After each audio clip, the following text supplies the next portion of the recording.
Sign the papers, Chloe. Stop embarrassing yourself. The voice wasn't just cold, it was bored. Harrison Sterling, a man whose net worth hovered in the billions, didn't even look up from his phone as he spoke to his wife. She was 8 months pregnant, trembling, and sitting entirely alone on the other side of a 20-foot mahogany table. No lawyer, no advisor, just her. "You really thought you could survive in my world?" Harrison sneered, sliding a check across the table, an insulting amount for a woman who had given him 3 years of her life. "Take the money, get a studio apartment, raise the kid, but don't you dare pretend you have the resources to fight me in court. You don't even have a lawyer." Chloe placed a hand on her stomach, took a breath, and whispered, "I didn't say I didn't have a lawyer, Harrison. I said I was waiting for her."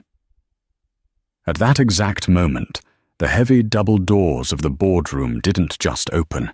They were thrown wide, and the woman who walked in made the billionaire's blood run cold. Title card: "A billionaire mocked his pregnant wife," until her mother appeared. The air conditioning in the conference room of Sterling Global Holdings was set to a brisk 65 degrees, a temperature designed to keep meetings short and opponents uncomfortable. It was working. Chloe Sterling sat in a leather chair that cost more than her father's Honda Civic, shivering slightly. It wasn't just the cold, it was the suffocation of the moment. She looked down at her swollen belly. 8 months. She was 8 months pregnant with the heir to the Sterling empire, and yet she felt like an intruder in her own life. Across from her sat Harrison Sterling. At 42, he was the picture of American corporate royalty. Jawline sharp enough to cut glass, a bespoke charcoal suit, and eyes that had once looked at her with desire, but now held nothing but contempt. Next to him sat Vanessa Kincaid. Vanessa wasn't just Sterling Global's fiercest general counsel. She was the woman Chloe had found texting Harrison at 2 a.m. 3 months ago. Vanessa was striking, predatory, and currently smirking as she tapped a perfectly manicured fingernail against a stack of legal documents 3 inches thick. "Let's review the reality of the situation, shall we?" Vanessa said, her voice smooth like poisoned honey. She didn't look at Chloe as a person. She looked at her as a liability to be liquidated. "You signed a prenuptial agreement 3 years ago.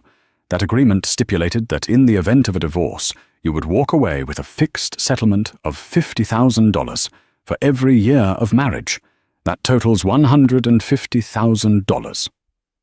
Vanessa paused for effect, glancing at Harrison, who was busy scrolling through stock prices on his tablet. "However," Vanessa continued, "Harrison is feeling generous. He is willing to round that up to $500,000, $500,000, Chloe. Consider it a severance package. But you sign full custody of the unborn child over to him. You will have visitation rights, supervised, every other weekend." Chloe felt the bile rise in her throat. "Supervised," she managed to choke out. "I'm the mother. I haven't done anything wrong." Harrison finally looked up. He sighed, a sound of profound irritation. "Chloe, be realistic. Look at you." He gestured vaguely at her simple maternity dress, her messy bun, the dark circles under her eyes. "I live in a penthouse on 5th Avenue. I have staff, tutors, security, and a legacy. You? You were a barista when I found you. You have no degree, no career, and once you walk out of this building, no home. Do you really think a judge is going to give a baby to a homeless woman over a billionaire?" "I'm not homeless," Chloe said, her voice shaking. "I have the apartment in Brooklyn." "Which I pay for," Harrison cut in sharply. "And the lease is in my name. I'm cancelling it tomorrow." The cruelty was breathless. It wasn't just a divorce. It was an eviction from life. "You can't do that," Chloe whispered. "I can do whatever I want." Harrison leaned forward, his eyes dead. "I am Harrison Sterling. I own this city. And you're a nobody from nowhere who got lucky for a few years. The luck just ran out." Vanessa slid the pen across the glass table. It spun, coming to a stop directly in front of Chloe. "We checked the logs, Chloe," Vanessa added, her smirk widening. "We know you haven't retained counsel. You've visited 3 legal aid clinics, but none of them will touch a case against Sterling Global. You have no lawyer. You have no leverage.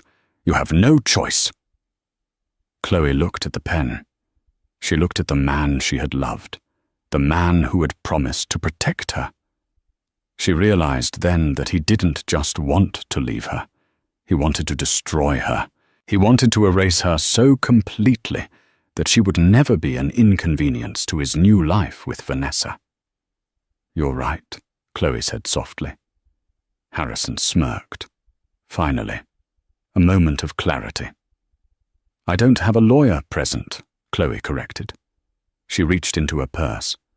Harrison flinched, perhaps expecting a weapon, but she only pulled out a vibrating phone. She silenced the alarm. "I don't have a lawyer present yet," Harrison laughed. It was a barking, ugly sound. "Who's coming, Chloe? Your dad from the auto shop? Is he going to fix my car unless I give you alimony?" "No," Chloe said, her voice suddenly steadying. The trembling in her hands stopped. She looked up, and for the first time in months, her eyes weren't filled with tears. They were filled with ice. "My mother." The silence in the room lasted for 3 seconds before Harrison and Vanessa burst into synchronized laughter. "Your mother?" Vanessa chuckled, shaking her head. "Oh, honey, that's tragic. We ran a background check on you when you started dating Harrison. Your file said your mother was a homemaker who lived off the grid in Europe. Is she going to come here and bake us cookies until we give you custody?" Harrison wiped a tear of laughter from his eye. "God, this is pathetic. Chloe, listen to me. This isn't a PTA meeting.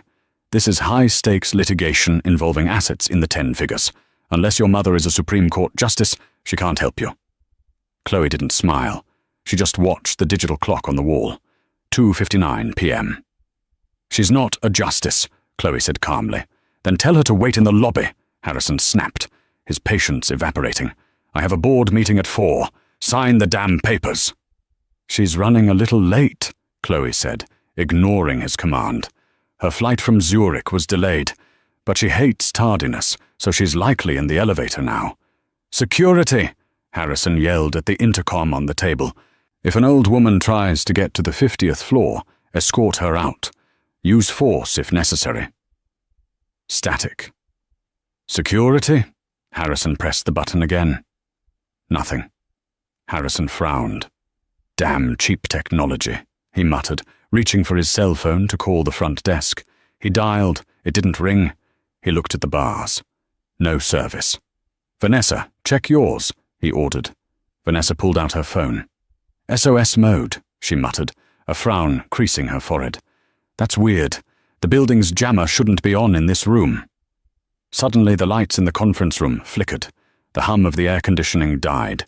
The electronic blinds, which were lowered to block the glare of the afternoon sun, began to rise slowly, revealing the panoramic view of the city. "What is going on?" Harrison stood up, buttoning his jacket. "I pay a fortune for this building's maintenance." "It's not maintenance," Chloe said. She remained seated, her hands folded over her belly. "She likes to make an entrance." "Who?" Harrison shouted, losing his composure. "Who the hell are you talking about?" "You asked me once why I never talked about my family," Chloe said quietly.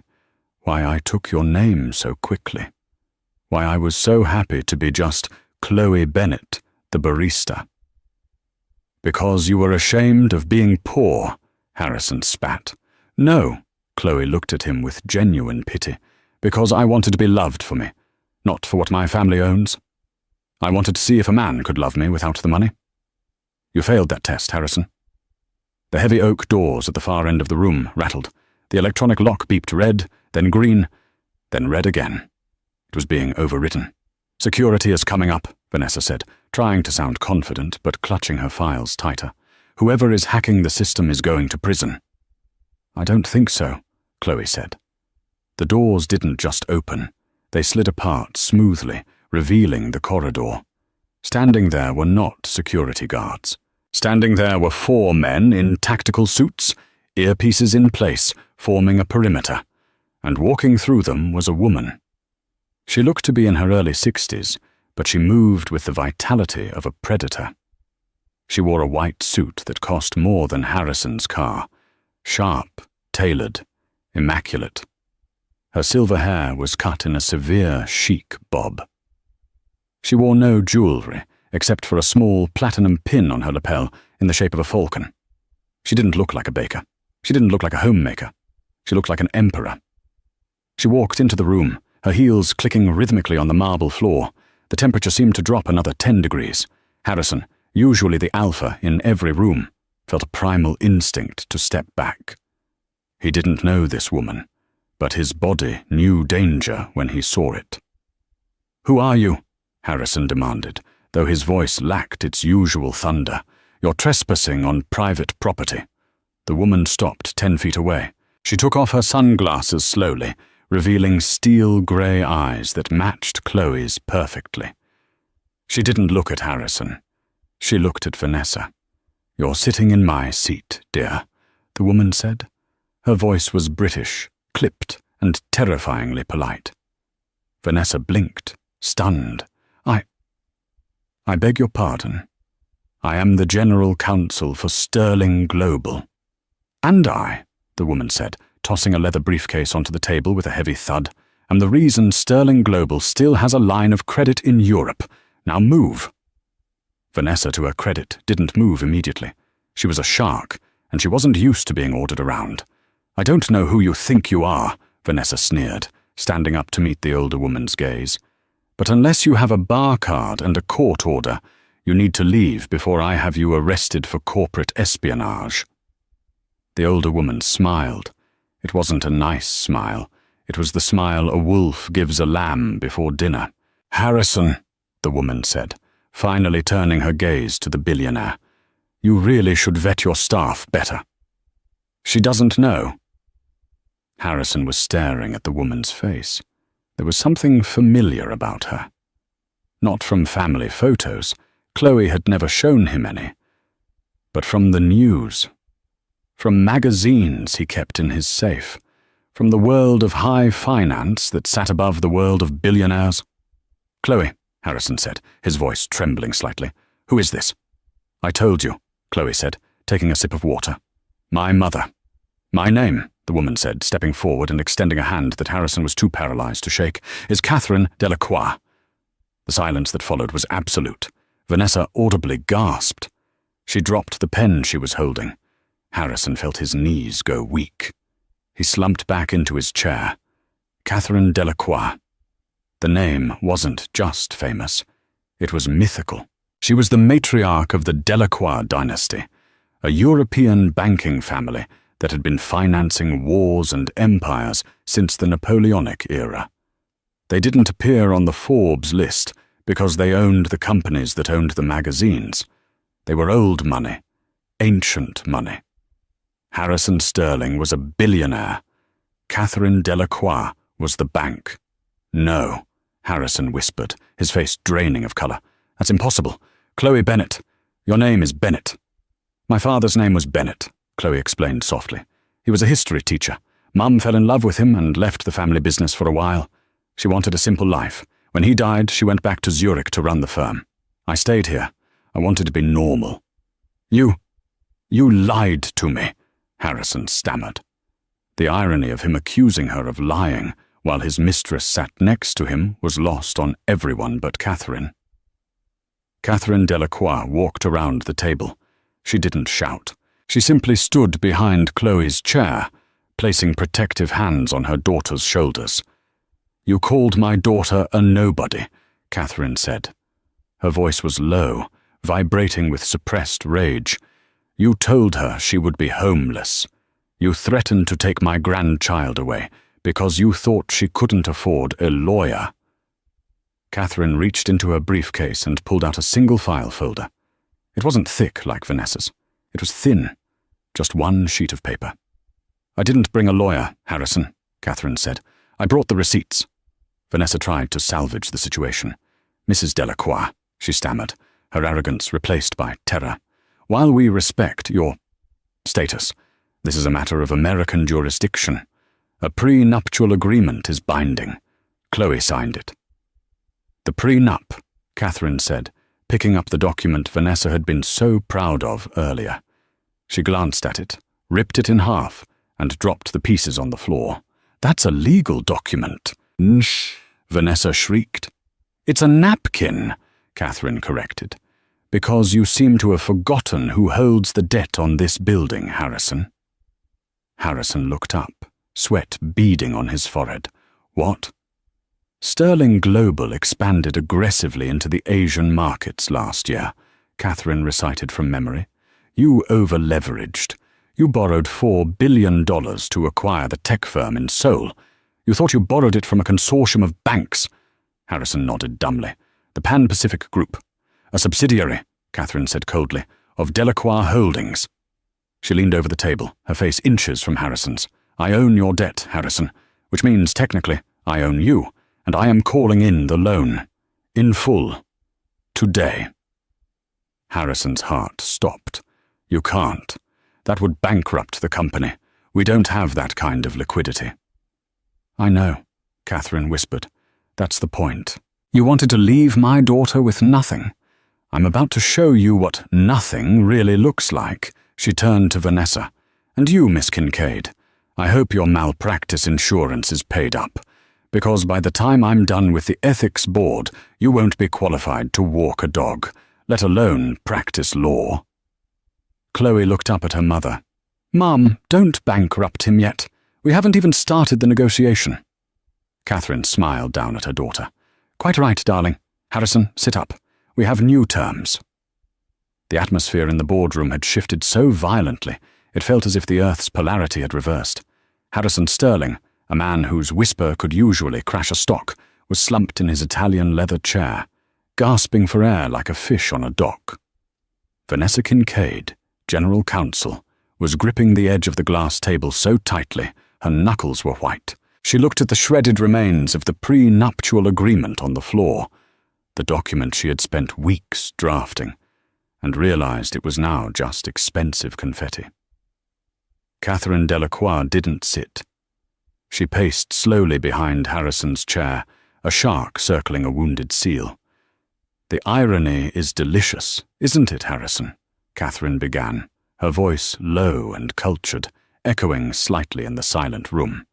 10 minutes ago, you were lecturing my daughter on the brutal realities of economics. You told her she was a nobody, without resources. You were preparing to cast her out onto the street with a pittance. She stopped pacing and rested her hands on the back of Harrison's chair. He flinched violently. And here you sit, she whispered into his ear, the CEO of a company that is, functionally, insolvent. You are flying a plane with no fuel, Harrison, and I own the airport.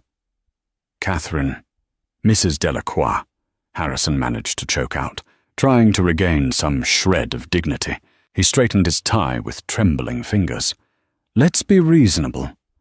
Calling in the Pan-Pacific loan immediately would trigger cross-default clauses across all my other debt instruments. It wouldn't just kill Sterling Global, it would cause a ripple effect in the NYSE. You don't want that kind of press.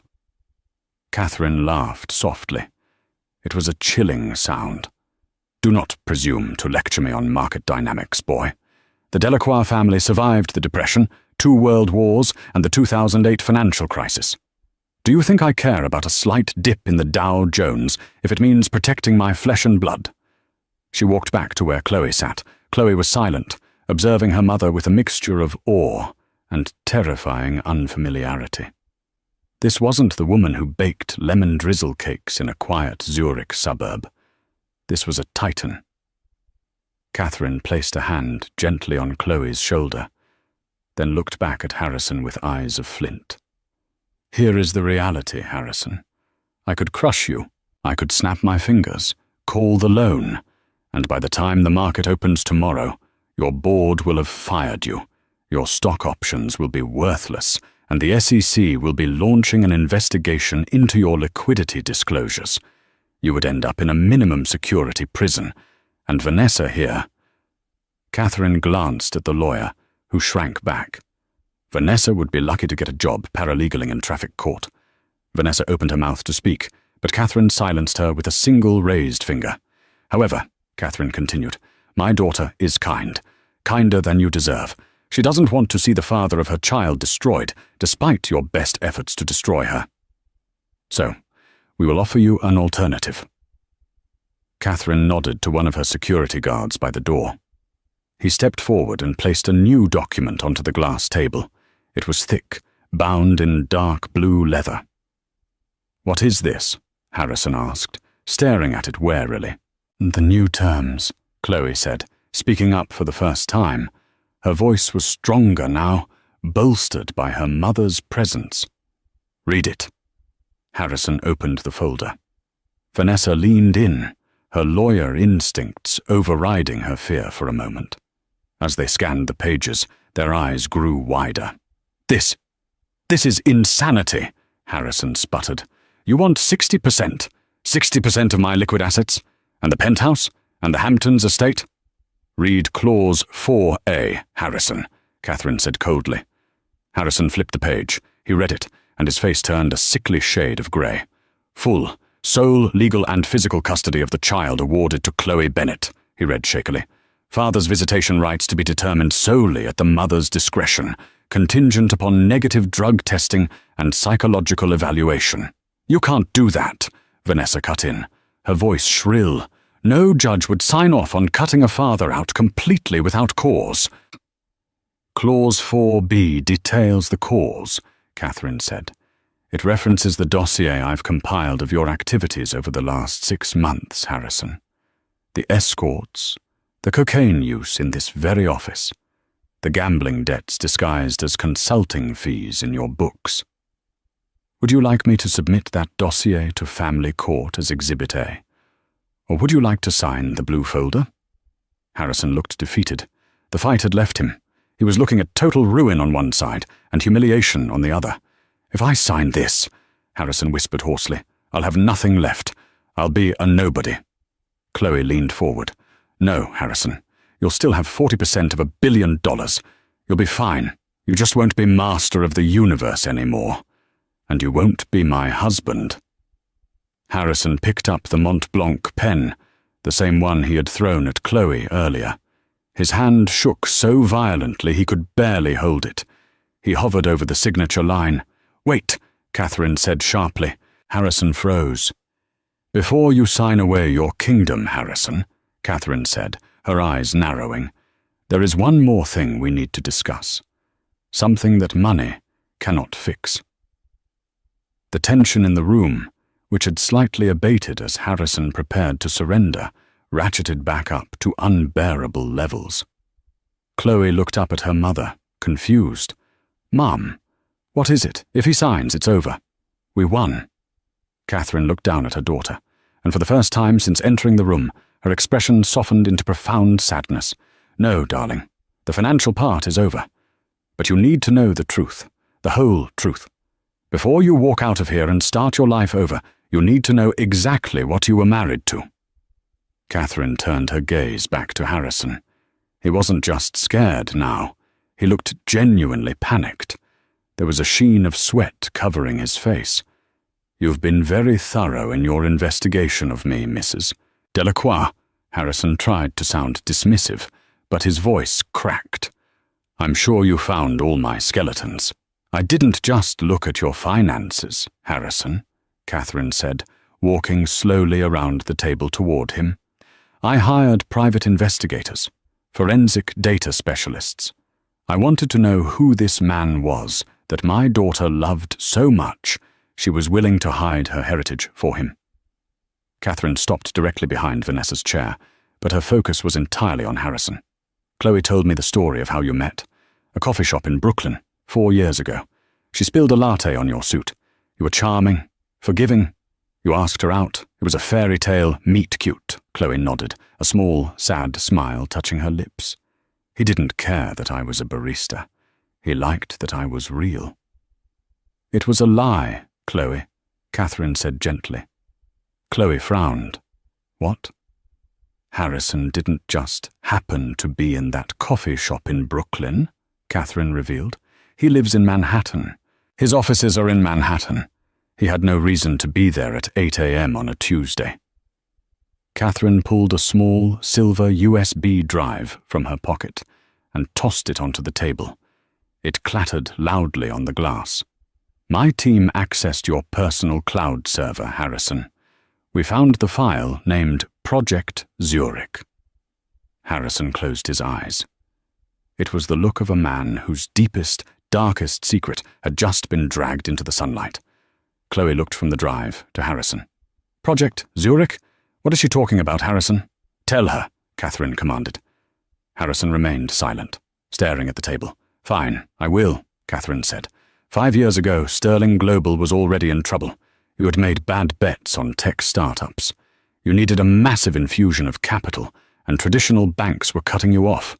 You needed dumb money, or at least money attached to someone naive. Catherine walked over to Chloe and took her hand.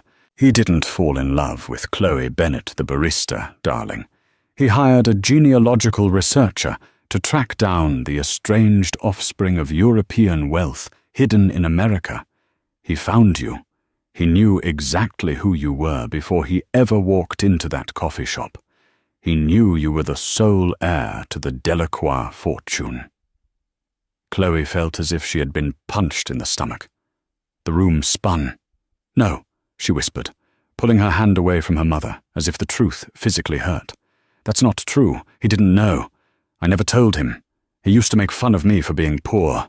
"That was the game, Chloe," Catherine said, her voice rising with anger at the manipulation. "The negging, making you feel small so you would crave his approval. He was waiting for you to crack.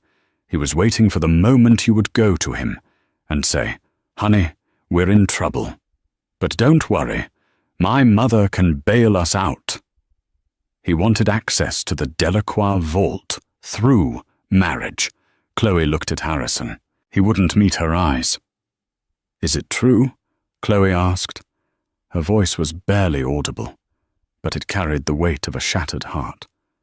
"Harrison, look at me. Did you target me?" Harrison finally looked up. His eyes were hollow. "Chloe, in the beginning, yes, it was business, but then I did care for you. The last 3 years weren't all fake." "You liar!" Chloe spat, tears finally spilling over. It wasn't sadness now.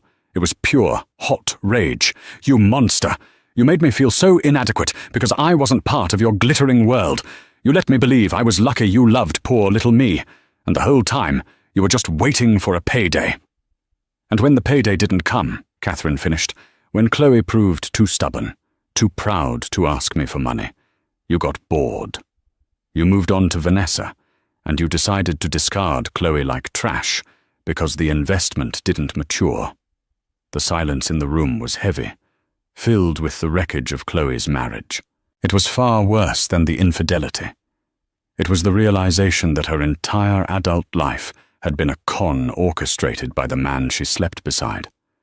Vanessa, who had been silently watching this revelation, slowly turned her head to look at Harrison. Her expression had changed from fear to something else entirely. Something dangerous. Vanessa Kincaid was a shark. But even sharks have pride. She had justified her affair with Harrison to herself in many ways. She told herself that Chloe was boring, that Chloe wasn't sophisticated enough for a man like Harrison, that Chloe was just a gold digger who got lucky. Harrison had fed her these lines for months during their late-night rendezvous in hotels and this very office. "She's just after my money, Van," Harrison had told her a dozen times. "She trapped me with this pregnancy. You're the only one who understands me, the only one who is my equal." Vanessa had believed him.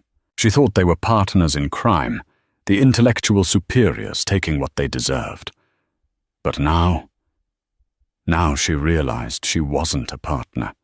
She was just the next Mark. "You knew she was a Delacroix?" Vanessa asked. Her voice was frighteningly calm, cutting through the emotional fog in the room. Harrison flinched. He had forgotten she was there. "Vanessa, not now." "No, Harrison, right now." Vanessa turned her chair to face him fully, ignoring Catherine and Chloe. You told me she was a piece of trailer trash from Ohio that you accidentally knocked up. You told me you were desperate to get rid of her so we could be the power couple of New York. It was complicated, Harrison stammered. It wasn't complicated. Vanessa stood up slowly. She was taller in her heels, looming over him. You were running a long con on her for her money. It failed. So then you started running a con on me to help you clean up the mess legally. You used me. Van, baby, sit down. You're upset. Don't baby me, Vanessa snapped. She looked down at the man she thought she loved and saw nothing but a pathetic, cornered rat. She turned to Catherine Delacroix. Mrs. Delacroix, Vanessa said, her tone shifting instantly from lover to lawyer. It was business now, self-preservation. You mentioned earlier that you intended to report me to the ethics board. Catherine raised an eyebrow.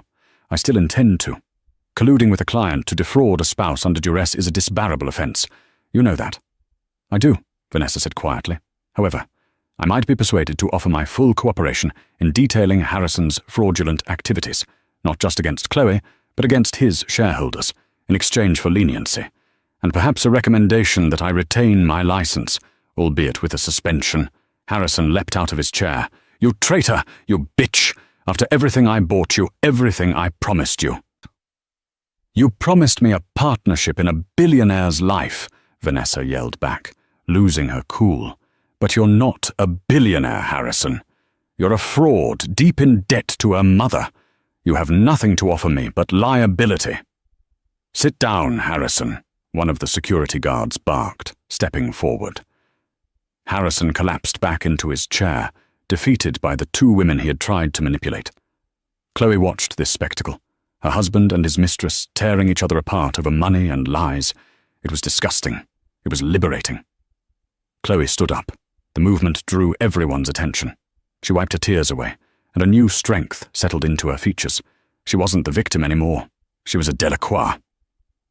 She picked up the heavy Mont Blanc pen and walked over to Harrison. She didn't hand it to him. She slammed it onto the document in front of him.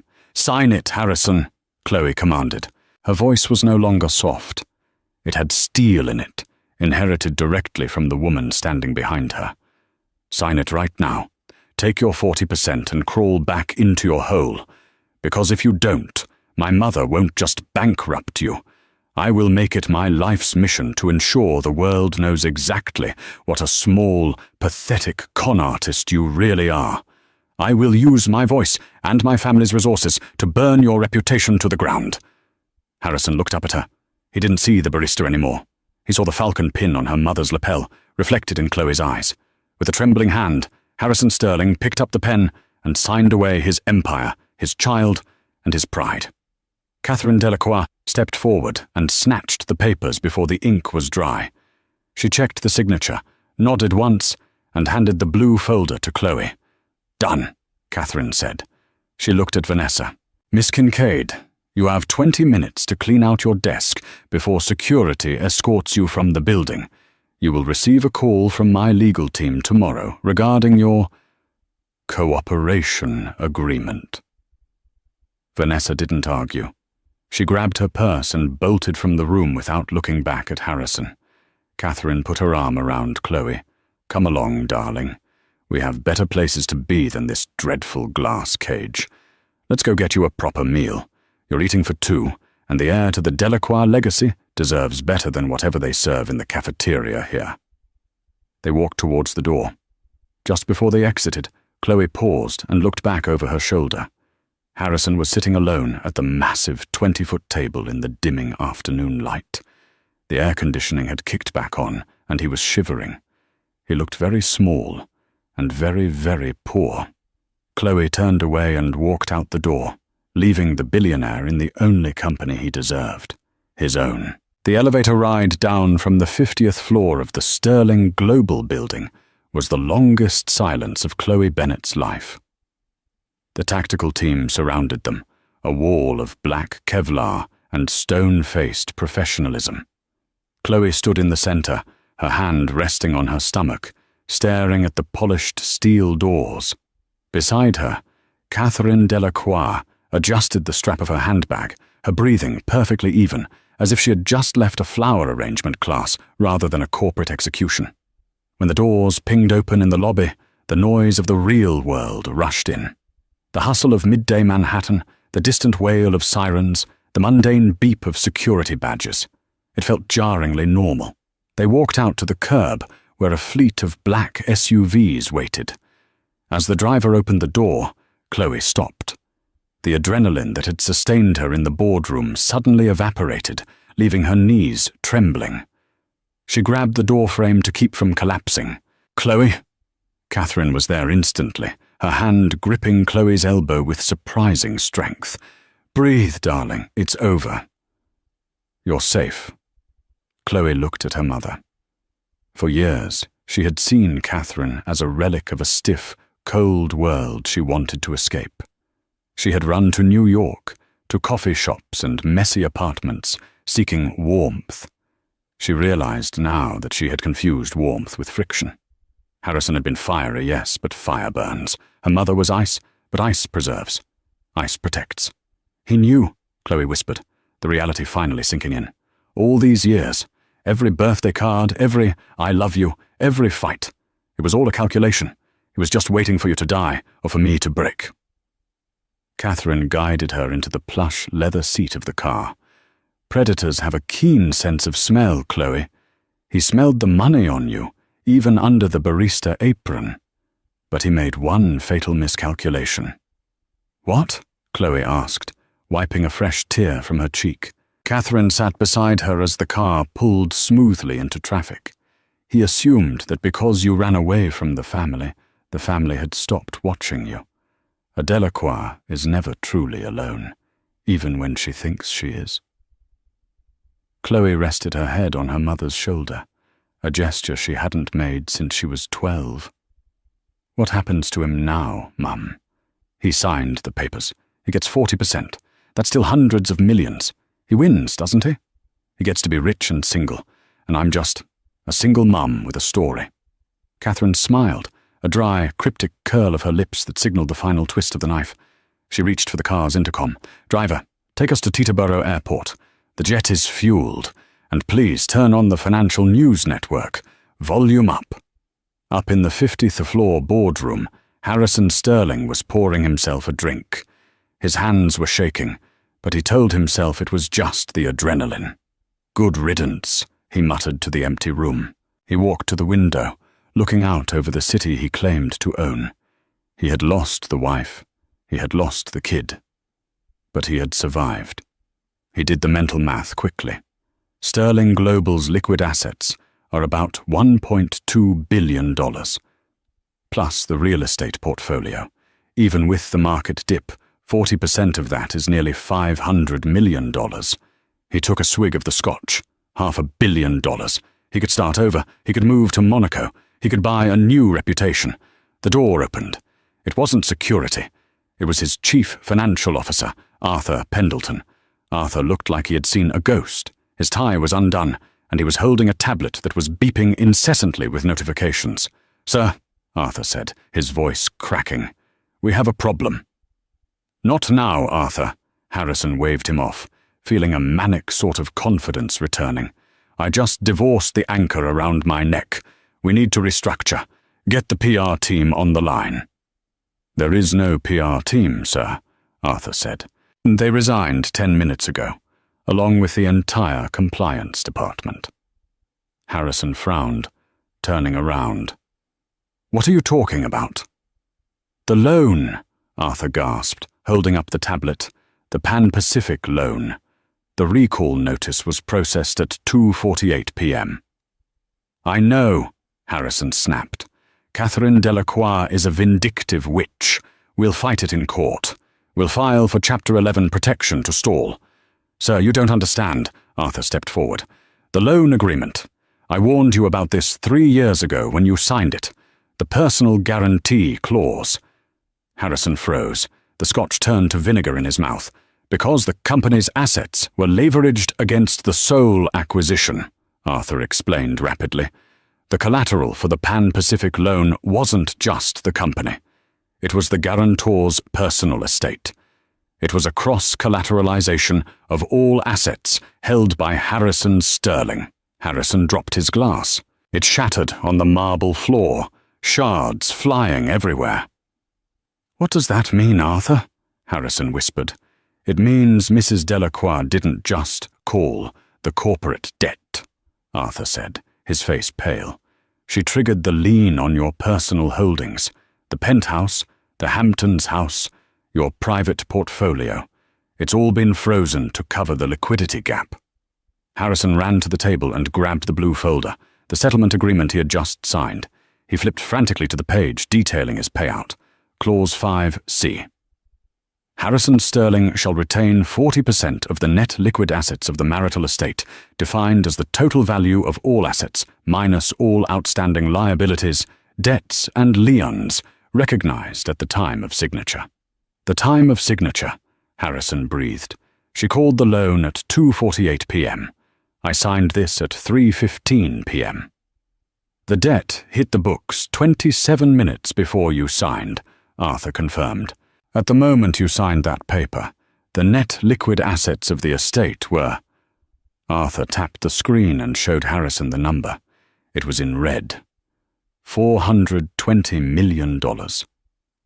40% of a negative number is still a debt, sir, Arthur said softly. You didn't sign a deal to keep $500 million. You signed a confession of insolvency. You own 40% of the whole. Harrison stared at the number. He had mocked Chloe for having no lawyer. He had mocked her for being poor. And because he was so arrogant, so sure of his own genius, he hadn't read the fine print of the document his own mother-in-law had handed him. He sank to his knees in the middle of the shards of glass. His phone buzzed. It was a notification from the Wall Street Journal. The headline was already live. Sterling Global implodes. SEC investigating CEO for fraud after whistleblower Vanessa Kincaid flips. Harrison Sterling didn't scream. He simply sat there, in his beautiful, expensive suit, and realized he couldn't even afford the dry cleaning bill to get the scotch stain out. The air in Switzerland was different. It was crisp, clean, and smelled of pine and old money. Chloe sat on the terrace of the Delacroix family estate, overlooking Lake Zurich.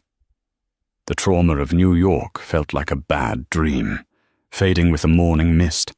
She was huge now, weeks away from her due date. But she wasn't alone. "More tea, darling?" Chloe looked up. Catherine was wearing a gardening hat and gloves, holding a silver pot. The woman who could terrify billionaires with a glance was currently obsessed with her hydrangeas. "I'm fine, Mum," Chloe smiled. "Just thinking." "About him?" Catherine asked, sitting down. "Not really," Chloe admitted. "I was thinking about the baby. I don't want him to be like his father. But I don't want him to be removed from the world either. I don't want him to be so rich he forgets how to be human." Catherine poured herself a cup. "Wealth is a tool, Chloe, like a hammer. You can use it to build a house, or you can use it to break someone's skull. Harrison used it as a weapon. You will teach your son to use it as a tool." Chloe rubbed her stomach. "Did you hear about the auction?" Catherine nodded, taking a sip of tea. "The foreclosure auction of the penthouse?" "Yes. I believe it sold yesterday." "Who bought it?" "I did," Catherine said casually. "Through a shell company." Chloe's eyes went wide. "Why? Do you want to live there?" "God, no. It's gaudy," Catherine scoffed. "But I set up a trust. The proceeds from the sale, after the bank took its share, left a surplus of about $2 million. I put it in an education fund for the baby." Chloe laughed. "Harrison's penthouse is paying for his son's college?" "Poetic justice is the only kind I care for," Catherine winked. "And as for Harrison..." Catherine pulled a folded newspaper from her apron pocket. It was a local New York rag. There was a photo of Harrison. He looked gaunt, unshaven. He was walking out of a courthouse, shielding his face with a jacket. Former billionaire avoids jail time, sentenced to community service and 5 years probation. Vanessa Kincaid provided enough evidence to convict him of securities fraud, Catherine explained.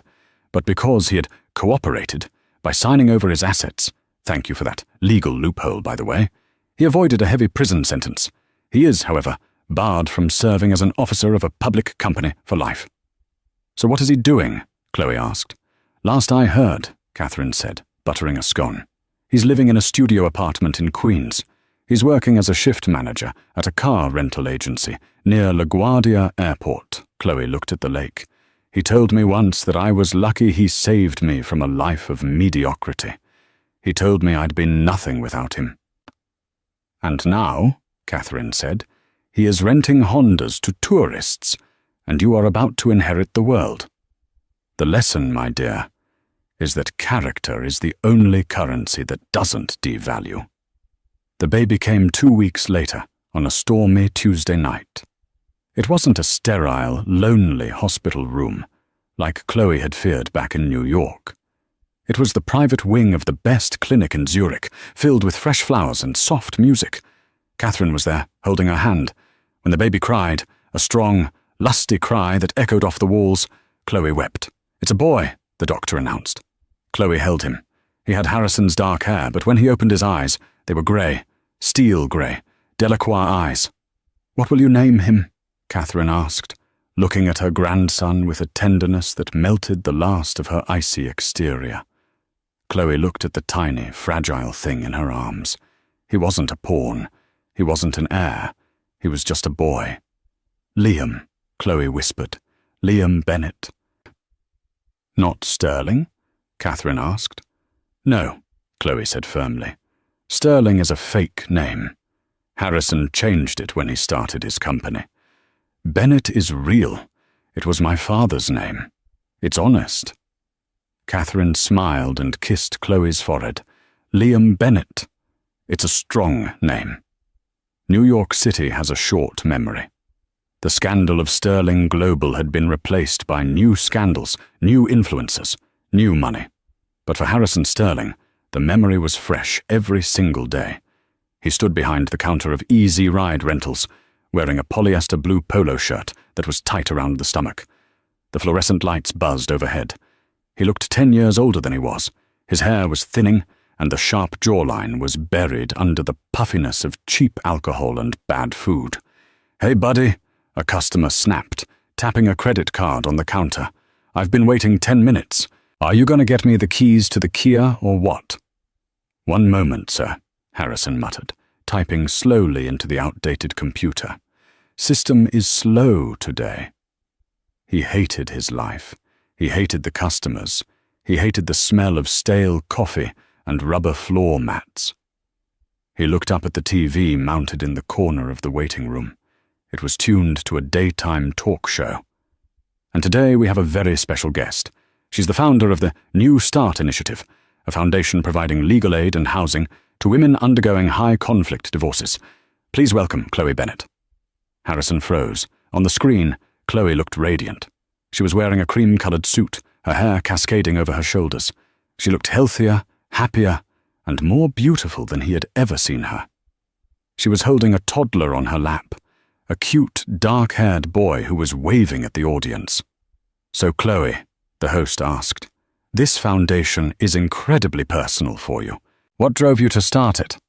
"I was lucky," Chloe's voice came through the TV speakers, clear and confident. "I had family who stepped in when I was at my lowest. But I realized that most women don't have a Catherine Delacroix in their corner. I wanted to be that safety net for them. No woman should ever stay in a bad marriage because she can't afford to leave." "And who is this little guy?" the host cooed at the baby. "This is Liam," Chloe smiled, bouncing the boy. "He's the CEO of my heart." Harrison stared at the screen. That was his son. That was his wife. That was the life he had thrown away because he wanted more. "Hey!" the customer yelled, snapping his fingers in front of Harrison's face. "The keys! Today!" Harrison snapped back to reality. He looked at the customer, a guy in a cheap suit, probably a mid-level manager on a business trip. He looked like Harrison had looked 20 years ago. "Here," Harrison slammed the keys on the counter. "Take it." "With an attitude like that, you're never going to get promoted," the customer sneered, snatching the keys and walking away.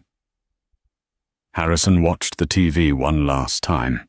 The camera zoomed in on Chloe's hand as she waved goodbye. She wasn't wearing a wedding ring. She was wearing a simple platinum band with a falcon engraving. Harrison looked down at his own hand. It was bare. He turned away from the screen, grabbed a rag, and started wiping down the counter. There was a coffee stain near the register. He scrubbed and scrubbed, but the stain wouldn't come out. It was permanent, just like his past. The billionaire who wanted everything now had exactly what he deserved, a view of paradise from the cheap seats of hell. And that is how the table turns. Harrison Sterling thought power came from money, and that vulnerability was a weakness. He learned too late that the most dangerous person in the room isn't the one shouting, it's the one waiting. Chloe didn't just survive. She rewrote the definition of success.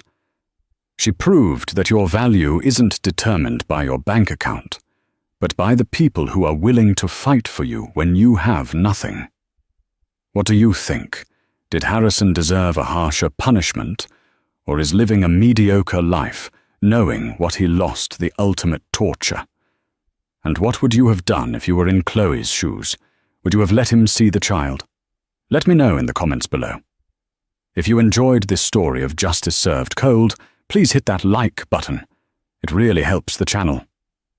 Don't forget to subscribe and ring the bell so you'll never miss a new story. We post new dramas every Tuesday and Friday. Thanks for watching, and remember, be careful who you mock. You never know who is listening.